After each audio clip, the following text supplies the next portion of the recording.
Good morning, my fellow yogic travelers. I'm mighty glad to be alive today, and I hope that you are too, as we continue to live, laugh, love, learn, linger, and live the life we love.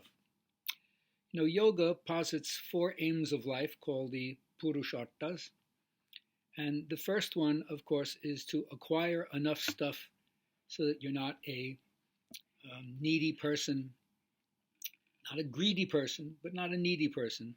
So get whatever you need so you're not a parasite. Then they say also enjoy yourself, comma. You're held responsible for all the pleasures you're entitled to and don't take advantage of. So it doesn't mean being a hedonist, you got to be a connoisseur, but still enjoy the fruits of life. But in order to do that, they also say you have to understand what the Dharma is, the overarching harmony, so that your actions are in tune with something greater than you, the big picture, you could say.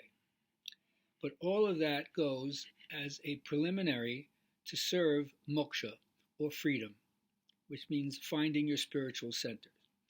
And it doesn't matter whether or not you have an epiphany where light comes in, or a cratophany where power, right, in the thunderstorm or the lightning flash or the tsunami or something, makes you realize the incredible power and danger also that's associated with, or hierophany, the breaking through of any one of the divine images, whether it's in theriomorphic animal form or anthropocentric in a human form, or abstract spirit in a universal form.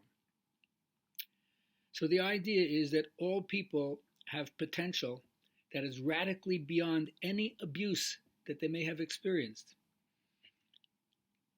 And the purpose of yoga is to help empower people's feeling of significance. So many people have what's called hunger significance. And people don't relate well to scolding. So it's important to encourage people and juice the positive. Stroking, giving positive feedback to people is like vitamins to the psyche. So we ask everyone to interrupt their patterns. Look at the habits that you have, how it keeps you ingrained in doing the same thing over and over again. And some of you know that old statement, if you continue to do what you've always done, you continue to get what you've always got. That ain't going to work anymore.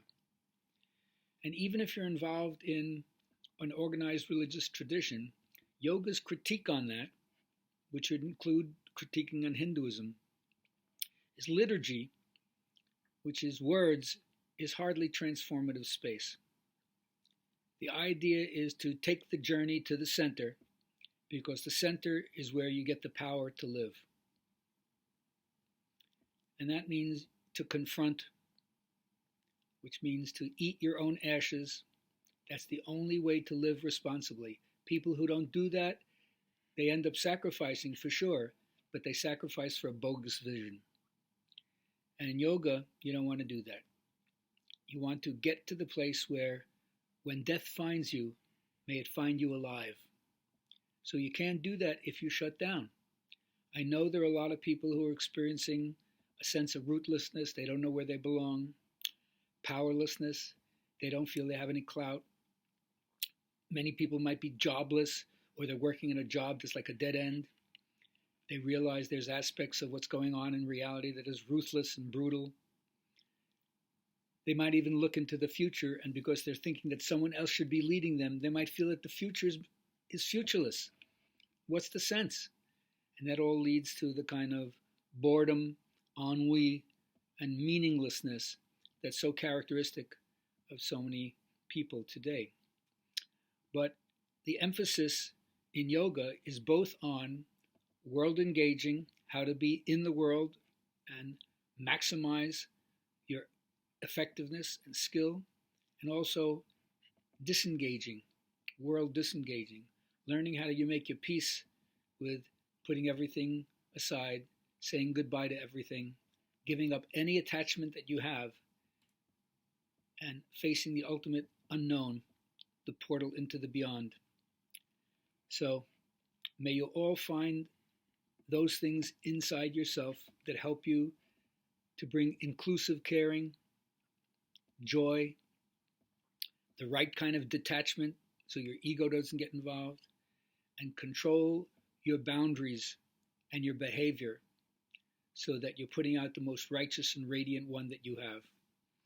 And then you'll understand that our culture is suffering from an inadequate ritual response, whether it's personal rituals, interpersonal, between you and other people, intertribal, between your clan and other clans. But if we're going to bond the species together, conflict resolution is one thing we have to do. But if you can't solve the conflict inside yourself, very, very hard to bring that to another person and think that the two of you can make